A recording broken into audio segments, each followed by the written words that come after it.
विधवा स्त्रीने श्रावण सोमवारचा उपवास ठेवावा का? नमस्कार मंडळी. हर हर महादेव. आग. श्रावण महिना म्हटलं की आपल्या मनामध्ये भगवान महादेवांची भक्ती, बेलपत्र, अभिषेक, सोमवारचा उपवास आणि मंदिरातील घंटानाद यांची आठवण होते. पण अनेक महिलांच्या मनात एक प्रश्न असतो, पतीचे निधन झाल्यानंतर स्त्रीने श्रावण सोमवारचा उपवास करावा का? काही जणींना घरातील मोठी माणसं सांगतात की आता उपवास करू नकोस. तर काही जणी म्हणतात महादेवाची भक्ती करण्याला कोणतीही अडचण नाही. मग खरं काय? आजच्या या व्हिडिओमध्ये आपण हा विषय शांतपणे आणि श्रद्धेने समजून घेणार आहोत. सर्वात आधी एक गोष्ट लक्षात घ्या. देवाच्या भक्तीला कोणत्याही स्त्रीच्या वैवाहिक स्थितीमुळे कमी जास्त मूल्य मिळत नाही. भगवान शिव हे भक्ती, करुणा आणि त्यागाचे प्रतीक मानले जातात. महादेवाची पूजा करणाऱ्या भक्ताने मनामध्ये श्रद्धा, प्रेम आणि सात्विक भावना ठेवणे महत्त्वाचे आहे. म्हणून विधवा स्त्रीला श्रावण सोमवारची पूजा किंवा उपवास करण्यास देवाने मनाई केली आहे, असे सार्वत्रिक धार्मिक तत्त्व मानता येत नाही. वेगवेगळ्या कुटुंबांमध्ये, समाजांमध्ये आणि परंपरांमध्ये वेगवेगळे नियम आढळतात. काही ठिकाणी विधवा महिलांना काही धार्मिक व्रतांपासून दूर ठेवण्याची जुनी प्रथा होती, परंतु प्रथा आणि भक्ती यामध्ये फरक आहे.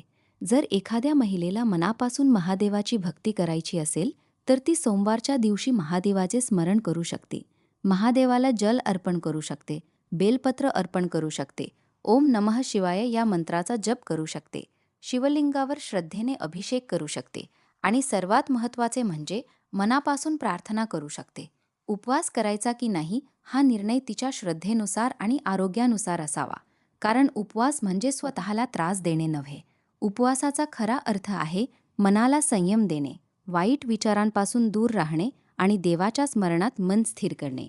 एखाद्या विधवा महिलेला उपवास करायचा असेल आणि तिची प्रकृती चांगली असेल तर ती आपल्या कुटुंबातील परंपरा आणि विश्वास लक्षात घेऊन उपवास करू शकते.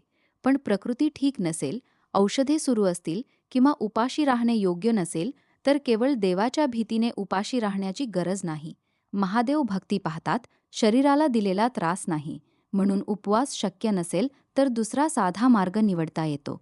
सोमवारी सकाळी उठून स्नान करावे, स्वच्छ कपडे घालावेत, महादेवाचे स्मरण करावे, ओम नमः शिवाय 108 वेळा म्हणावे, महादेवाला पाणी अर्पण करावे, बेलपत्र उपलब्ध असेल तर श्रद्धेने अर्पण करावे आणि मनापासून प्रार्थना करावी. हे महादेवा, माझ्या जीवनातील दुःख दूर करण्याची शक्ती मला द्या, माझ्या मनाला शांतता द्या, मला योग्य मार्ग दाखवा. ही देखील भक्तीच आहे. मंडळी, अनेक वेळा समाजातील काही जुन्या समजुतींमुळे महिलांच्या मनामध्ये भीती निर्माण होते. मी हे केलं तर पाप होईल का? मी पूजा केली तर देव रागावतील का? माझा अधिकार राहिला नाही का? असे प्रश्न त्यांच्या मनात येतात. पण भक्ती ही शिक्षा नाही. भक्ती म्हणजे आधार. ज्या महिलेने आयुष्यात पती गमावला आहे, तिच्यासाठी श्रद्धा आणि देवाचे स्मरण हा मानसिक आधार ठरू शकतो. म्हणून तिच्या श्रद्धेचा अपमान करू नये. तिला जबरदस्तीने उपवास करायला सांगू नये आणि जबरदस्तीने उपवास करू नको असेही सांगू नये. तिच्या श्रद्धेचा आणि निर्णयाचा आदर करावा.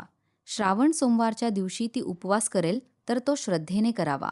उपवास करणार नसेल तर अपराधी वाटून घेऊ नये. कारण महादेवाच्या भक्तीसाठी केवळ उपाशी राहणे आवश्यक नाही.